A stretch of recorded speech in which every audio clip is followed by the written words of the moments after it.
254। चलिए, मैं आपको पहले बता चुका था कि कहीं कहीं पर किन लगता है तो कहीं पर किम लगता है, हाँ या ना। हमने किन की शर्तें भी बताई थी और किम की शर्तें भी। कई बार सम लग रहा था, याद आया कि नहीं आया? कितने लोगों ने घर में रिवीजन किया है? किया है। चलिए शुरुआत करते हैं, देखें जरा। संचय सम धन चय, क्या कहा? क्लियर है? अब ये व्यंजन संधि क्यों है? क्योंकि यहां पर व्यंजन आ रहा है। क्योंकि अगर स्वर से स्वर का मेल होता तो ही क्या होता? स्वर। पक्का। स्वर से व्यंजन, व्यंजन से स्वर, व्यंजन से व्यंजन आदि के मेल को व्यंजन संधि कहते हैं। सही है। अब देखिए, संधि सम धन धी, क्या कहा? जोर से रिवाइज करो, क्योंकि तोड़ने भी आएगा आपको। अगला देखते हैं, संयम सम धन यम, क्या कहा हमने? ओके। समभाव सम धन भाव, कौन सी संधि? कौन सी संधि? सम धन भाव। ओके, क्लियर है? अगला सवाल, संहार, क्या लिखा? संहार को कैसे तोड़ेंगे? सम धन हार, क्या तोड़ेंगे? फिर से बोलो एक बार। चलिए देखते हैं जरा क्या आ गया। संवाद सम धन। ओके, चलिए अगला देखते हैं। देखते हैं, संयोग सम धन योग, क्या कहा हमने? फिर से बोलो एक बार। सम धन योग, कौन सी संधि? चलिए आगे देखते हैं, संबंध सम धन बंध, संबंध। चलिए देखते हैं, संदेह, जोर से आवाज, और जोर से आवाज, कौन सी संधि? सन्यासी सम धन न्यासी, क्या कहा? आप यहां सन नहीं लगाएंगे, क्या लगाएंगे? सम। ओके, संलग्न सम धन लग्न, क्या कहा? अरे क्लियर है? संस्कृत सम धन कृत, क्या कहा? संस्कृत हो गया। संतोष सम धन तोष, क्या कहा? क्या होगा? संतोष, कौन सी संधि? ओके, समुच्चय सम धन। अब देखो जरा ये, तो सम धन उत धन चय, तो ये जब उत जुड़ेगा सो आधा चा हो जाएगा। क्योंकि हमने उत की शर्त पढ़ी थी ना? नहीं पढ़ी थी। चलिए देखते हैं जरा। सन्निहित सम धन, यहां सन नहीं आएगा, क्या आएगा? सम। ओके, संगठन सम धन गठन, क्या कहा हमने? अरे क्लियर है? सम्राट सम धन राट। ओके, अगर यहां हो जाता सम्राट तो यह होता राठ। ओके, सम धन राट। ओके, फिर से बोलो एक बार। कौन सी संधि? कौन सी संधि? चलिए आगे देखते हैं, सदाचार सत धन आचार, फिर वही बात, ता का बनेगा दा, ता का बनेगा पहले का तीसरा, पहले का, तो ता का तीसरा क्या है? दा। सुनाई नहीं दिया? ओके, आज संधि खत्म करना है। चलिए, सच चरित्र सत धन संबल सम धन बल, दो संबल आ गया ना, तो क्या आ गया? सम धन बल। ओके, सतकाल, अब तो सद, सद यानी अच्छा, तो यहां पर होगा सत धन काल, ता बनेगा दा। ओके, नहीं बनेगा? बोर हो गए आप लोग? अच्छा पढ़ा करो, ठीक है? सत धन काल बराबर सतकाल, कौन सी संधि? सदगति सद, सद यानी अच्छी, तो सत धन गति।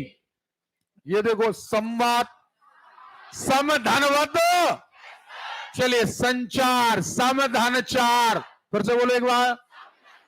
संचार को क्या लिखेंगे? सम धन चार। फिर से बोलो एक बार। चलिए, संलिप्त सम धन लिप्त कौन सी संधि? जल्दी फिर एक बार बोलो। संलिप्त बराबर क्या आएगा? सम धन लिप्त। ओके। संपूर्ण सम धन पूर्ण। क्या कहा हमने? और जोर से आवाज लगाओ जरा। ओके। कौन सी संधि? कौन सी संधि? ओके। अगर आप यहां बढ़िया जवाब दोगे, घर में कम मेहनत करना पड़ेगी। स्वच्छंद। अब देखो जरा वही बात, छा के आगे आधा चा, और इसको बनाने के लिए कोई आवश्यकता नहीं। जैसे अनुच्छेद पढ़ा था सॉरी, अनुधनछेद याद है? अरे याद है? ऐसे ही स्व धनछेद सॉरी छंद, सॉरी छंद, तो छा के आगे क्या बन गया? चा। पक्का? अरे क्लियर है? क्यों? क्योंकि स्व कंप्लीट वर्ड है, छंद कंप्लीट वर्ड है। जब दोनों कंप्लीट है तो फिर यहां पर आधा चा अपने आप बनेगा। देखें जरा, समन्वय सम धन अनुधन आय। क्लियर है? अब देखो, अगर केवल यहां आ जाता, इतना बस आता अन्वय, तो ये है स्वर संधि। स्वर संधि है। अनुधन अय ऊ के साथ आ बनेगा या वाह, सॉरी वाह, ऊ के साथ आ बनेगा वाह, सो ये हो गया अन्वय। हाँ या ना? लेकिन अगर अब इसमें जोड़ दो क्या? सम। सो अब सम में लग गई हलंत। सम में क्या लग गई? हलंत।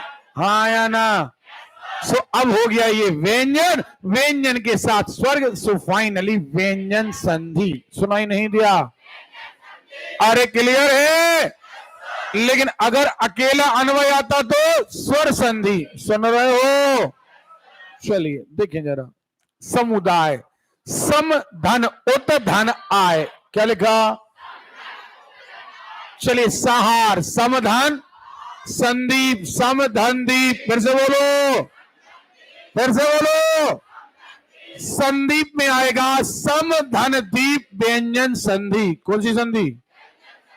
चलिए आगे, सदवाणी सत धन। अब तो सद काय में आया? अच्छे में आया, तो क्या आएगा? सत धन वाणी, सदवाणी। शरदोत्सव। अब देखो जरा, यहां क्या था, कहां दिक्कत आ गई? सबसे बड़ी बात यह थी कि अगर ये ऐसा लिख देते सरद, सॉरी सरद, उद्धन लिख देते उत्सव, तो ये एक्चुअली हो जाना था सरोदोत्सव, और ये आ जाती कौन सी? गुण संधि आ जाती।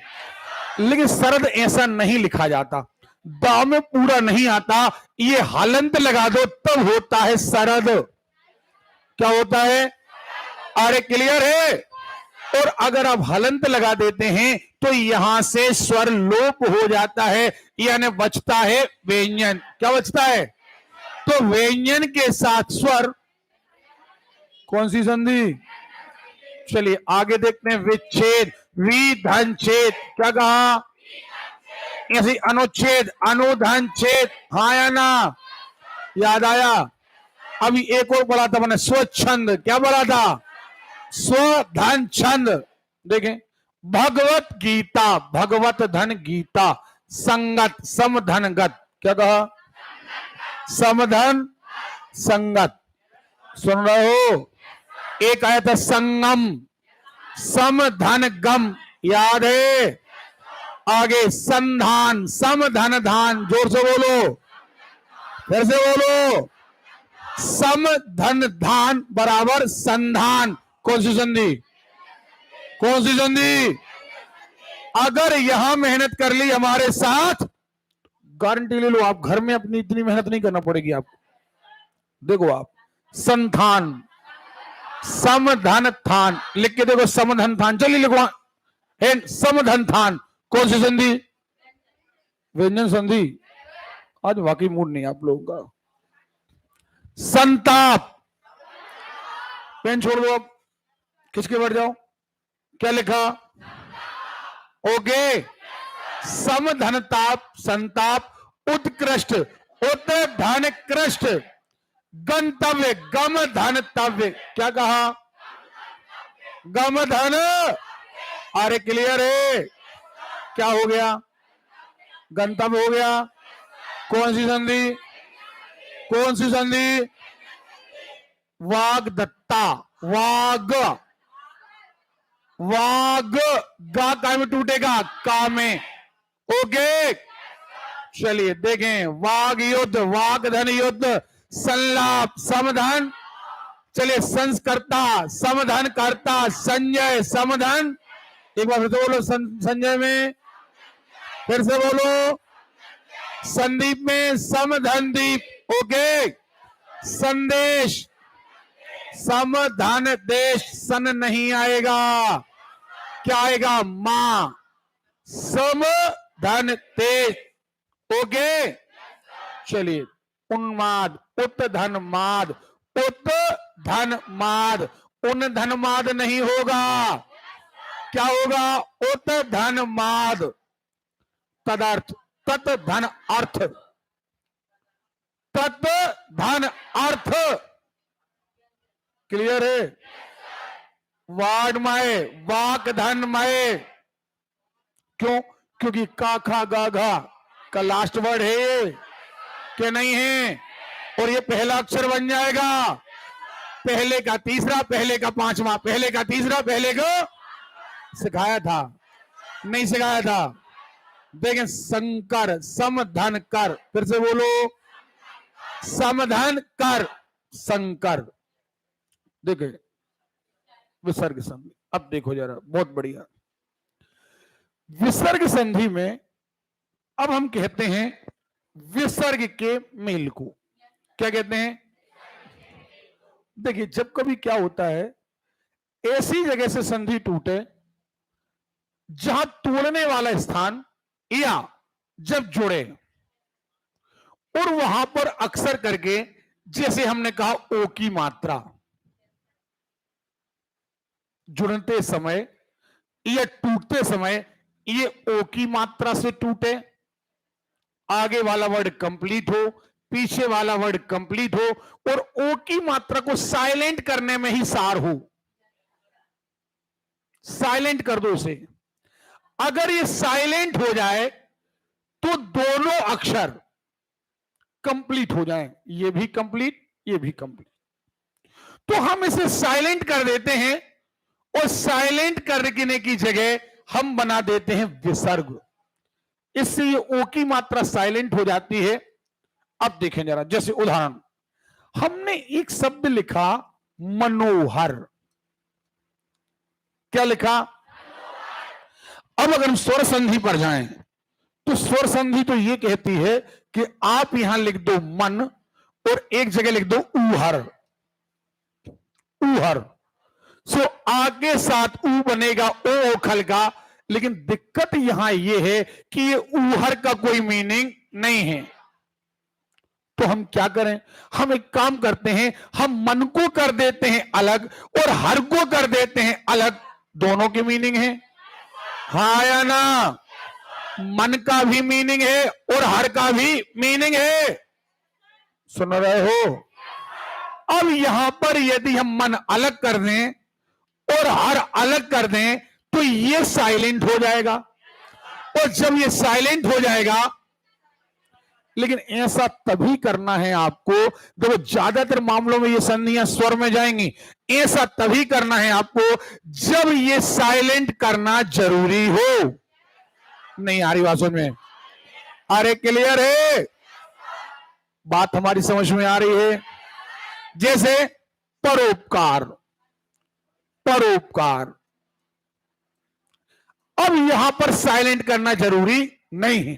क्यों? क्योंकि एक वर्ड बनता है पर, और एक बनता है उपकार। क्या बनता है? अरे क्लियर है? नहीं आ रही बात समझ में? तो यहां पर ओ की मात्रा साइलेंट नहीं हुई, यहां उपकार ऊ जिंदा है, इसलिए ये आएगा गुण संधि में, काय में नहीं आ रही बात समझ में। लेकिन जैसे अगर हम यहीं पर लिख दें सरोज या मनोज, सरोज लिखा हमने, क्या लिखा सरोज। अब देखे सरोज, सर माने तालाब और जा माने जन्म लेने वाला, तालाब में जन्म लेने वाला। अब साइलेंट क्या हो गया, ओ की मात्रा, तो ये बन जाएगा सरह धनचा। बात समझ में आ रही। क्यों ऐसा किया हमने ऐसा इसलिए किया कि अगर हम ये ना लगाते तो एक शर्त ये थी कि इसे लिखो ऊज, और ऊज का कोई मतलब नहीं होता, जबकि जा लिख दो तो जा का मतलब होता है। जैसे एक होता उरोज, उरोज। अब उर माने हृदय, उर माने हृदय, हृदय को बोलते उर, सुन रहे हो। और जा माने जन्म लेने वाला। अब ये भी कंप्लीट, ये भी कंप्लीट, तो इसका क्या करें, अरे इसको काय में बदल दो विसर्ग। अब आई बात समझ में कि नहीं आ रही। जब ये करना जरूरी हो जाए, जब, सुन रहे हो, लेकिन ऐसा नहीं करेंगे आप। जैसे कहीं लिखा आ गया दीपोत्सव, दीपोत्सव, तो आप यहां पर विसर्ग नहीं लगाएंगे। क्यों नहीं लगाएंगे, क्योंकि यहां पर दीप है और यहां पर उत्सव है। क्या है, और यहां पर ओ की मात्रा साइलेंट नहीं हुई है। अब आ गई बात समझ में कि नहीं हुई है। ओके, अब ओ की मात्रा के साथ साथ कई बार आधा शा, चाहे वो कोई भी प्रकार का हो, सड़क का हो, शक्कर का हो, साइलेंट हो जाए। जैसे आपने कहा नमस्कार, अब हमने तोड़ा तो हमने कहा नम माने झुकना, उपकार माने करना, झुकने का कार्य करना कहलाता है नमस्कार। तो अब इसका क्या करें, ये साइलेंट हो गया। अब जो साइलेंट हो गया तो हाँ या ना, अरे क्लियर है। अब देखो एक वर्ड आया धनुष्टंकार, धनुष्टंकार। अब देखो टंकार माने आवाज, धनु माने धनुष।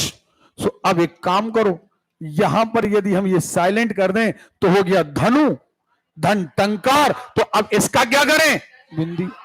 अरे क्लियर है, अरे क्लियर है, नहीं आ रही बात सुन।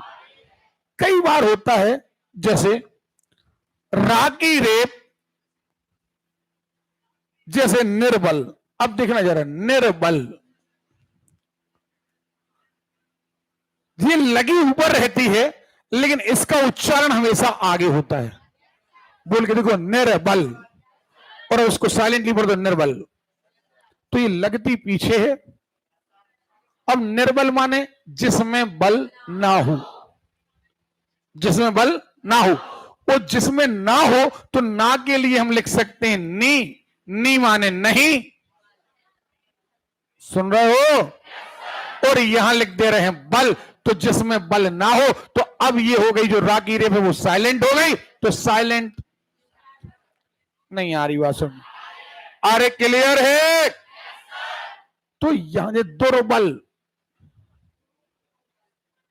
अब दू अलग बल अलग, दुह धन बल, क्लियर है। अब आए मन एग्जाम्पल करें। तो जब कभी जरूरी हो कि हमें साइलेंट करना है, लेकिन अगर जरूरी ना हो तो आपको जबरदस्ती साइलेंट नहीं करना है। जो चीज साइलेंट होती है वो विसर्ग में बदलती है। देखें बहुत मजे की स्थिति, बहुत अच्छे से सुनना जरा, क्योंकि हम रटवाते नहीं है यार प्लीज। हमने आपको तो इतनी सारी संधियों को उदाहरण दिए, हमने प्रैक्टिकल कराए हैं। चलिए देखते हैं जरा फॉर एग्जाम्पल। अब देखो हमने लिखा अत धन एव। अब देखो जरा, जब ये टूटता है तो भले यहां पर कुछ नहीं था, लेकिन अत नहीं होता, ये एक्चुअली होता अतः। अतः माने इसलिए। अब उनके कहते अब मेरे वो पढ़ने आया, अतः वह पास हो गया। अतः होता है, अत नहीं होता। सुन रहे हो?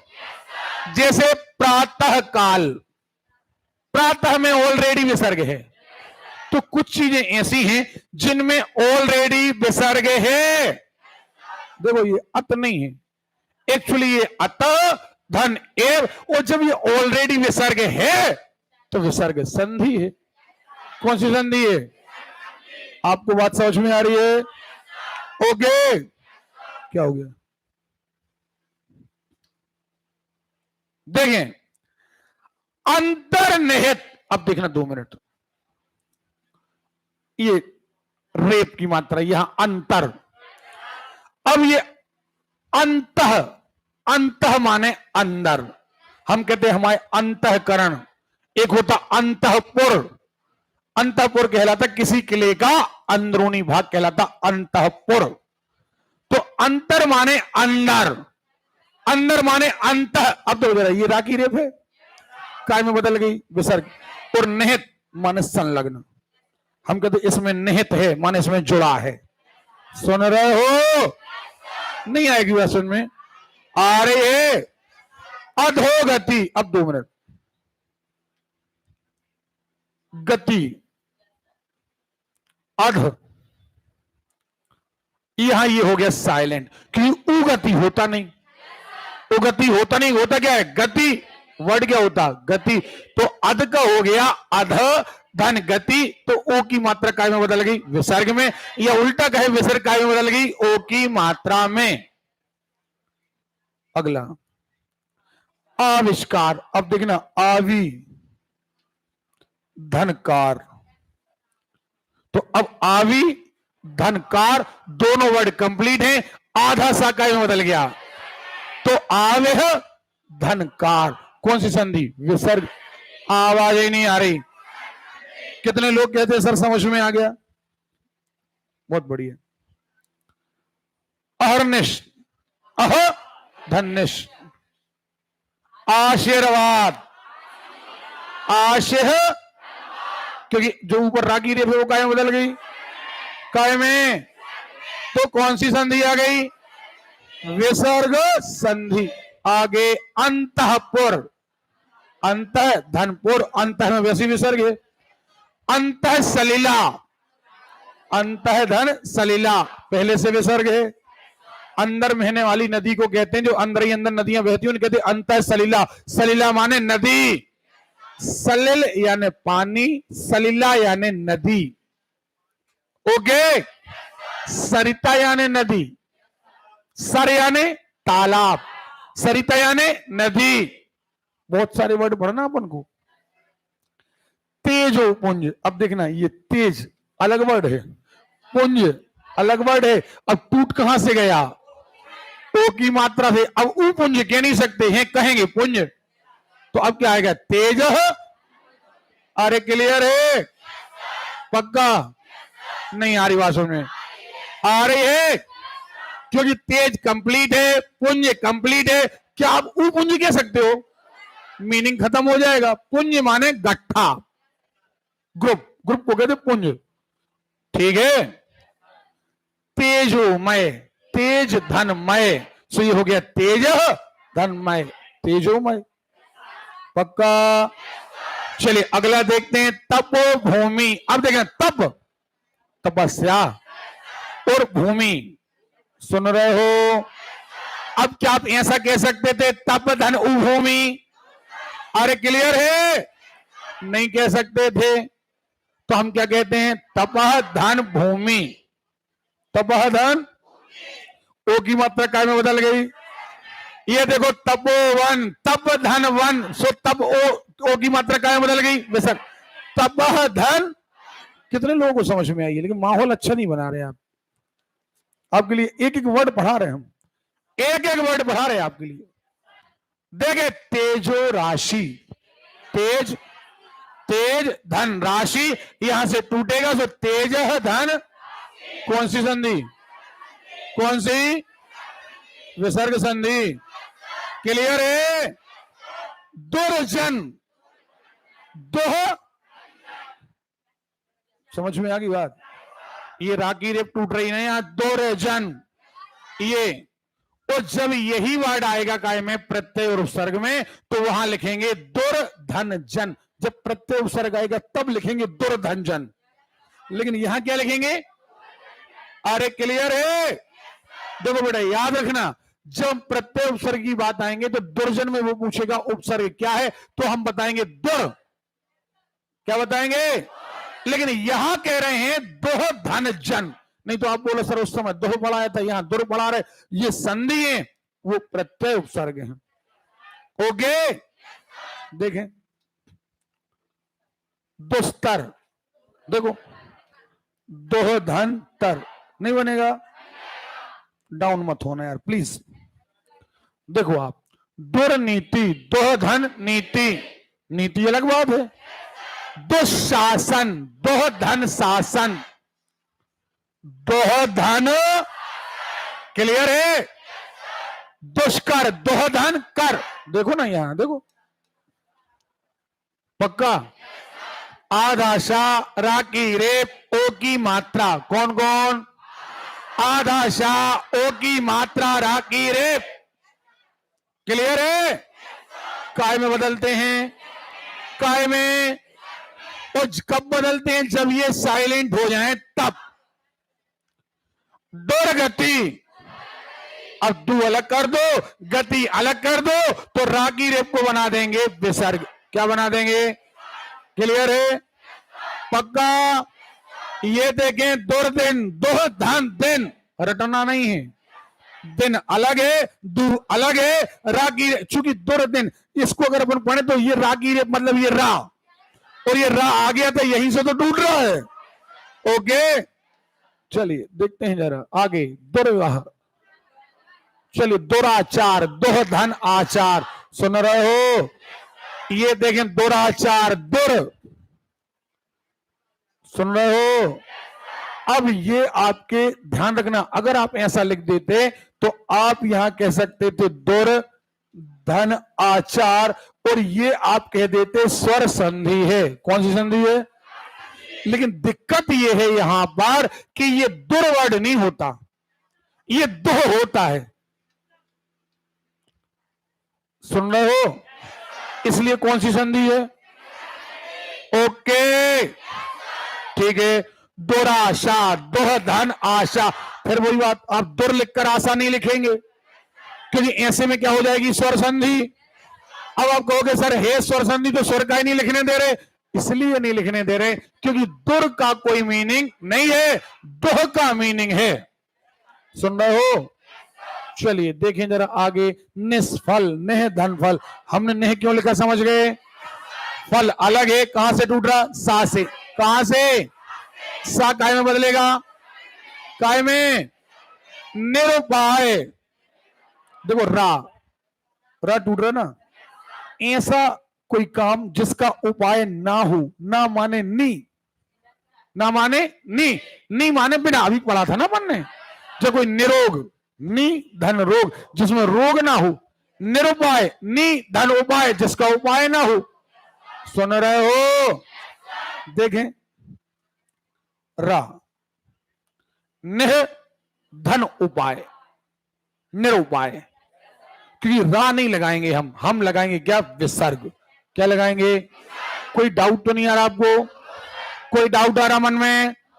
देखें आप, निर्जला, नेह धन जला, क्यों आया? समझ में आई बात?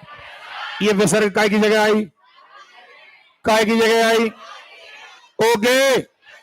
और देखो नीरव, नेह धन रव, नीरव, सुन रहे हो? निरोग, निरोग का मतलब होता है कि जिसमें रोग ना हो, सो नी लगाया और रोग लगाया। अब नी को हम लिखते हैं नेह। नी अगर अकेला लिखा जाए तो इसका कोई मीनिंग नहीं होता, वो नेह लिख दिया जाए तो इसका मतलब होता बिना, नेह। ओके, जैसे एक होता है निःशुल्क, एक्चुअली ये होता है नेह माने बिना, और फिर इसका होता है शुल्क। क्लियर है? चलिए देखते हैं। निरक्षर, नेह धन अक्षर, पक्का। चलिए देखिए, निराशा, नेह धन आशा, नमस्कार, नमः धन कार, निर्मल, नेह धन मल, ओके, नेह धन मल। आगे निश्चल, और यह निश्चल, नेह धन छल, सुन रहे हो, निश्चल, वो आगे निश्चल, नेह धन छल। क्यों? क्योंकि कहां से टूट रहा? सा से। कहां से टूट रहा? सा। ओके, चलिए आगे देखते हैं। निसंदेह, नेह धन संदेह, जिसमें संदेह ना हो, जिसमें संदेह ना हो। और ना के लिए हम लिखते हैं नेह, सुन रहे हो? देखें, निस्रत, नेह धन स्रत, निस्सार, नेह धन सार, जिसमें सार ना हो, सुन रहे हो? निराधार, जिसमें आधार ना हो, नेह धन आधार। निरीक्षण, नेह धन ईक्षण, सुन रहे हो? अब यह निर्धन ईक्षण नहीं आएगा। हां, अगर यह निरीक्षण की जगह होता परीक्षण, क्या होता? तो परिधन ईक्षण आ जाती दीर्घ स्वर संधि। कौन सी आती? लिखो, परीक्षण लिखो, परिधन ईक्षण। ई के साथ ई बनता बड़ा ई, और आप कहते दीर्घ स्वर संधि। क्या कहते? लेकिन यहां आया है निरीक्षण। क्या आया है? अरे क्लियर है? चलो, निरीह, नेह धन ई, निष्पाप, जिसमें पाप ना हो, और ना माने नह, ठीक। निष्काम, चलिए, निस्सहाय, नेह धन, क्लियर है? निरर्थक, निरर्थक माने जिसका अर्थ ना हो। फिर वही बात, नी ना लिखकर हम क्या लिखेंगे? नेह। ओके, कितने लोगों को लग रहा सर ये समझ में आ गया हमें कि कहां हम नेह लगाएंगे? आ गया है? चलिए, निर्गंध, नेह धन गंध। अच्छा, दुर्गंध आता तो दोह धन गंध, सुन रहे हो? अरे क्लियर है? ठीक। निर्विवाद, बोलो यार, क्लियर है? ठीक। निर्झर, नेह धन, आपके मन में एक शब्द नहीं आया, आपने पूछा नहीं, हमने आपसे कहा था निर्गंध, सुगंध। बोलो, सुगंध में क्या आएगा? सुगंध उपसर्ग वर्ण है, सु धन गंध, तो वहां पर सु जो है वो उपसर्ग है। क्या है? सुन रहे हो? तो वहां संधि में नहीं आएगा।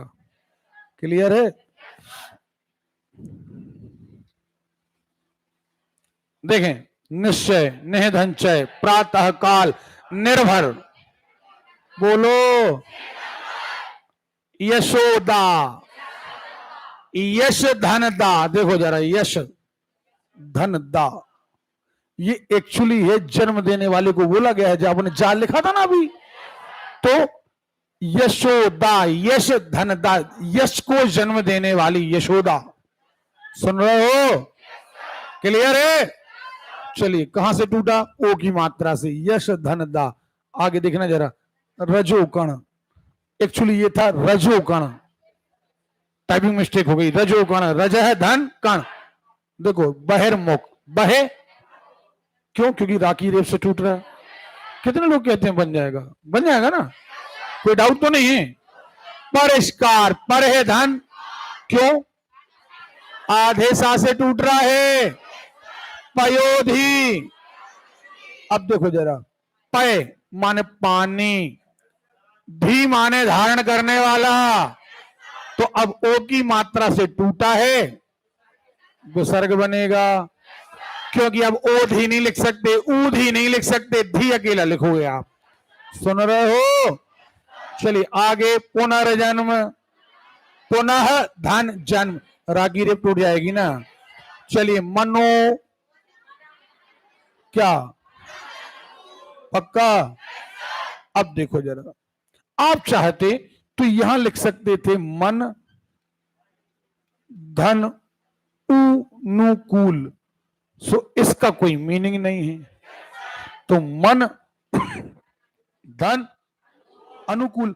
अब दिक्कत क्या है, मन में आ रहा, यहां आ रहा, सो आ से आ तो बड़ा हो जाएगा, ये तो हो जाएगा मनानुकूल, नहीं हो जाएगा। आरे क्लियर है? तो क्या करें, हम एक काम करते हैं, ओ की मात्रा जो साइलेंट की है हम वहां रख दे रहे विसर्ग, सो झंझट खत्म। क्लियर?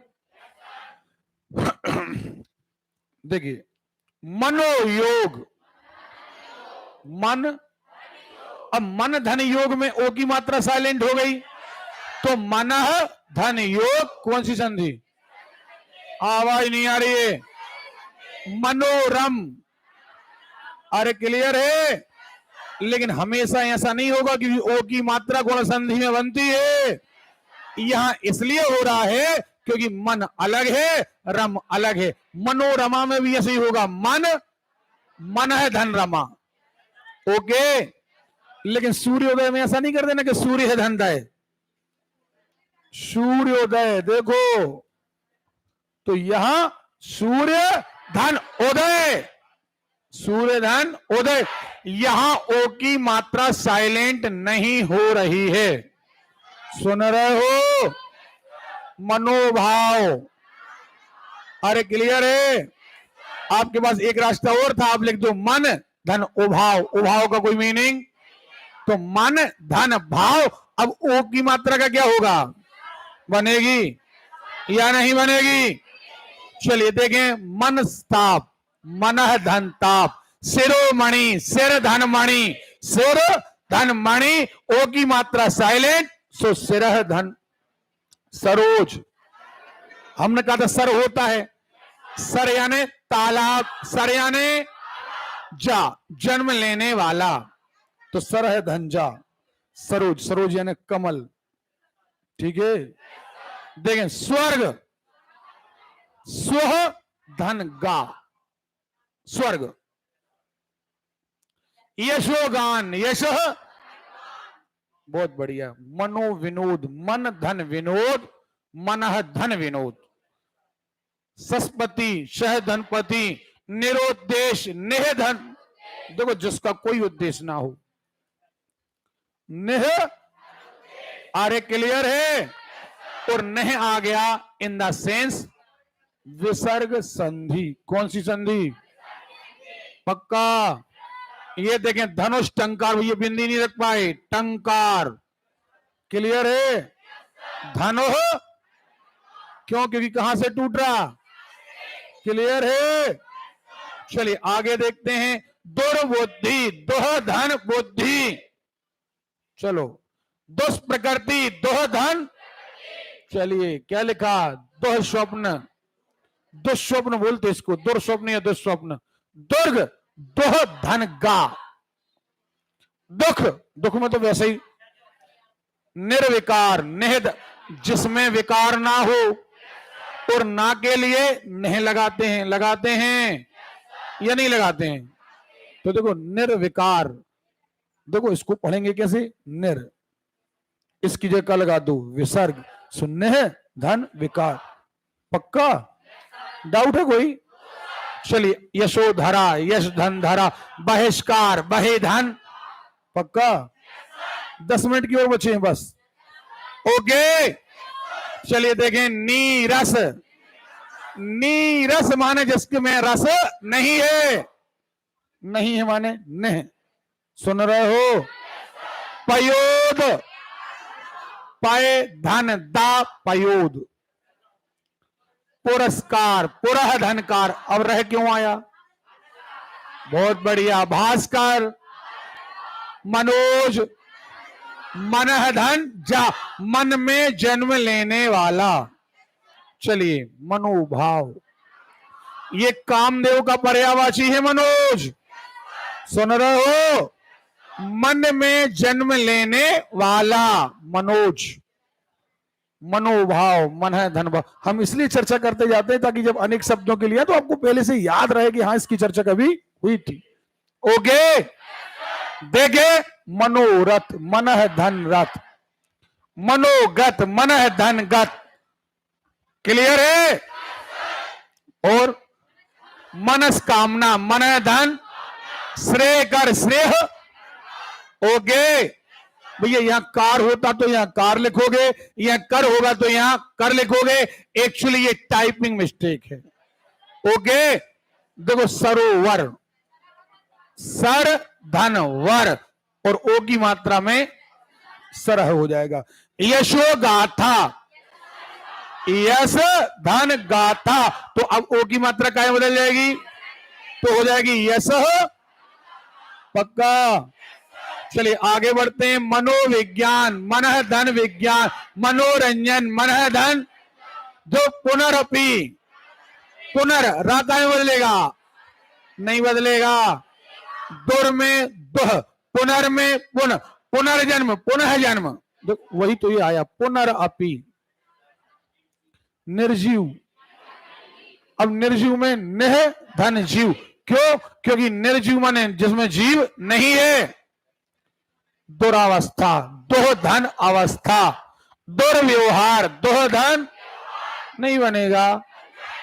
अब तो हैबिट बढ़ गई होगी यार, नहीं बढ़ी है।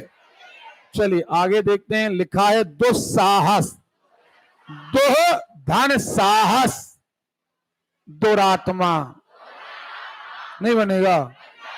दुर काय में बदलेगा? काय में। पक्का? क्लियर है? आज व्रत वगैरह करे तुम लोग? तो रोज और धीमे बोलो, और धीमे बोलो, ये धीमा है।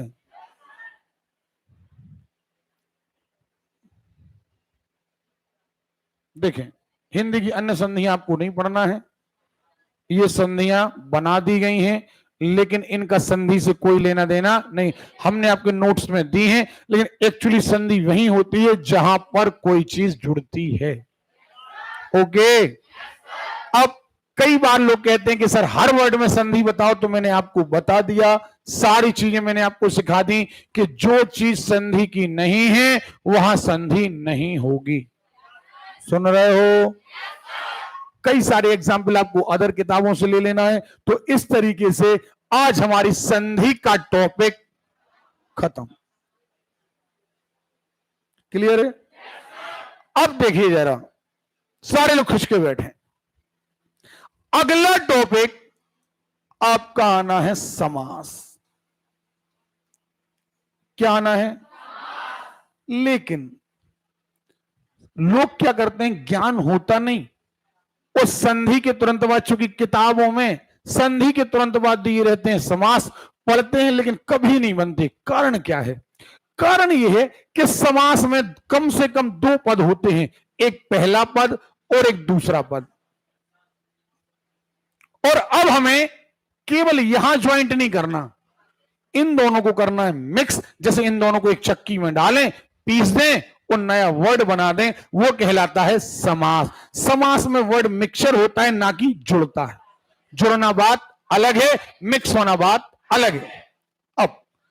अब यहां पर एक वर्ड आता है, जैसे याददाश्त के आधार पर आपने सुना होगा अव्ययी भाव समास।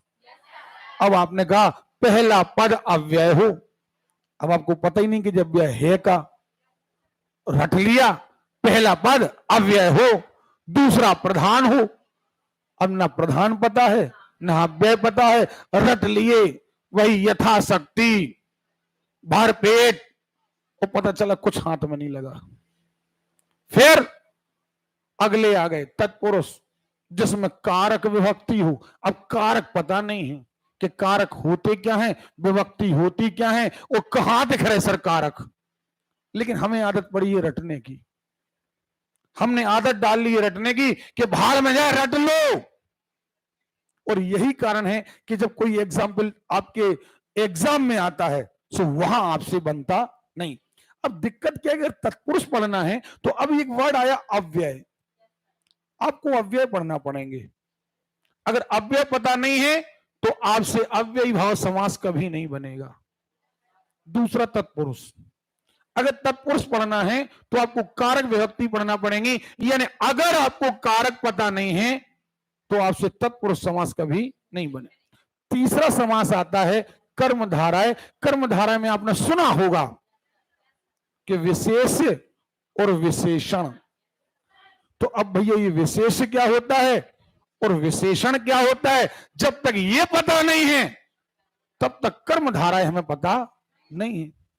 तो ऐसा करते करते हमें जब तक अव्यय पता नहीं, हमें कारक पता नहीं और हमारे लिए विशेषण पता नहीं, तो हम समास नहीं पढ़ेंगे। तो हम थोड़ा सा अपने पढ़ाने का रूट चेंज कर देते हैं। हम क्या करते हैं, समास पढ़ेंगे 2-3 स्टेप के बाद। पहले हम पढ़ते हैं संज्ञा, संज्ञा पढ़ेंगे तो आएगी सर्वनाम, सर्वनाम पढ़ेंगे तो आगे आएगी क्रिया, जब क्रिया पढ़ेंगे तो आएंगे कारक और वहां आएगा विशेषण और वहीं आएंगे अव्यय। और जब इनकी तैयारी हो जाएगी तो हम कहेंगे अब पढ़ो समास, और अब तपाक से आंसर देंगे कि सर हाँ यार ये तो ये दिख रहा नहीं, आ रही बात समझ में। तो आपकी किताबों के अनुसार तो तुरंत दिया रहता है संधि के तुरंत बाद समास, लेकिन हम आपको नहीं पढ़ाएंगे। हम तो कल आपको पहले पढ़ाएंगे संज्ञा, फिर पढ़ाएंगे सर्वनाम, फिर पढ़ाएंगे क्रिया, क्रिया में भी अकर्मक क्रिया, सकर्मक क्रिया। और एक बात, ये एग्जाम में आते हैं और रट के नहीं जाना कि 4 उदाहरण रट लिए, बोले ये हमें पता चल गया सर अकर्मक और सकर्मक। क्यों? क्योंकि पेपर तुम्हारी इच्छा से नहीं आना, वर्ड कुछ भी लिख दिया जाए और फिर आप क्लियर कर पाएंगे सर ये तो अकर्मक है, फिर दूसरे ने बोला हाँ तुम बोलो, तुम बता दो कि सर ये तो सकर्मक है। कोई भी सेंटेंस उठा लिया जाए हमसे वो एक्सप्लेन करते आना चाहिए, तब आपकी स्टडी करने का मतलब है, तभी आपकी कोचिंग आने का मतलब है, और तभी आप सिलेक्ट हो सकते हैं। अगर आप ये सोचते हैं कि हम हिंदी तो पढ़ रहे, जितने एग्जाम्पल हमने पढ़े हैं, जैसे अभी हमने बोर्ड पर पढ़ाए, ये इतने ही एग्जाम्पल नहीं है दुनिया में, इससे भी बाहर कुछ है। लेकिन जब तक आपका बेस क्लियर नहीं है वो आप नहीं कर पाओगे। अब आज बेस क्लियर हो गया तो आप क्या करोगे, एक काम करो, एक वर्ड आया चलो स्वर लगा के देखते हैं, अपन ने कहा स्वर लगा रहे लेकिन लग नहीं रही, चलो व्यंजन लगा रहे, आपने कहा यार व्यंजन भी नहीं लग रही, तो एक काम करो विसर्ग लगा के देख रहे, कहीं ना कहीं हमारा आंसर आएगा, क्योंकि हम तीनों में पारंगत हैं। हमसे स्वर भी आती है, व्यंजन भी आती हो। तो हम यहां पढ़ाने का सीधा मीनिंग है, चाहे हम गणित पढ़ाएं, आपने पढ़ाने का तरीका जो नए बच्चे हैं आपने देख लिया ना, हम आपको ये नहीं चाहते कि आप केवल आंसर निकालें। क्यों? क्योंकि हमें पता है कि यहां पर जो क्वेश्चन आ रहा है वो मात्र एक प्रतीक मात्र है कि ऐसे क्वेश्चन आएंगे। अगर आपका बेस क्लियर नहीं हुआ तो आप कभी भी आप टेस्ट नहीं निकाल पाएंगे। ओके? जितने सारे बच्चे लेट आए हैं, बाद में बैच शुरू होने के बाद आए, बेस कमजोर है, 9 दुर्गा में भी डेट तो तय नहीं हुई है, तारीख आज या कल में तय हो जाएगी। नया बैच शाम को 5 बजे से चालू हो रहा है, तो आप डबल अटेंड कर लीजिएगा, डबल अटेंड कर लेना, ताकि आपका वहां बेस क्लियर हो जाए, फिर आप यहां कंटिन्यू हो जाए। क्लियर है? आप बस अध्ययन करते चलिए, 9 दुर्गा से आपका टाइम, क्लास की टाइमिंग भी बढ़ जाएगी, तो अपना कोर्स और स्पीड से होने लगेगा। थोड़ा गणित के लिए भी अपन लोग कम टाइम दे पा रहे थे। और कोई आपके मन में संशय? अब संज्ञा हम आज इसलिए चालू नहीं कर रहे, समय अपने पास है, लेकिन दिक्कत यह है कि आज कंप्लीट नहीं हो पाएगा। और मजा तब आता है जब एक बैठक में चीजें का हो जाए। ओके? तो कल हम आपकी क्लास 9 बजे से चालू करेंगे हिंदी की, और लगभग 10:30 तक हम केवल और केवल संज्ञा के बारे में पढ़ें। ओके? अभी केवल बजाय 10, लेकिन आधा घंटा अपने पास है, लेकिन एक्चुअली बात यह है कि हम पढ़ाना शुरू करेंगे, आधा इस तरफ रह जाएगा, आधा कल पढ़ाएंगे, हम उन चीजों को ज्वाइंट नहीं कर पाएंगे। सो प्लीज आज हम आपकी क्लास जल्दी छोड़ रहे हैं, हम कल पढ़ेंगे 10:30 बजे तक। ठीक, जा सकते हैं आप लोग। कल आपकी क्लास रहेगी, सारे साथियों को बता देना, जिन आपके साथियों को नया बैच आना है उनसे कहना पहले दिन से ही अटेंड करना है। सुन रहे हो? पहले दिन से अटेंड करोगे तो ही कुछ मिल पाएगा। ठीक, निकल जाइए। क्या हो गया? समझ में नहीं आया? कल सुबह 8 बजे से क्लास है प्रभु, हमने हिंदी का कहा 9 बजे, हमने हिंदी बोला है 9 बजे से, बाकी क्लास सेम टाइम है 8 बजे। तुम लोग यार बहुत परेशान करते हो।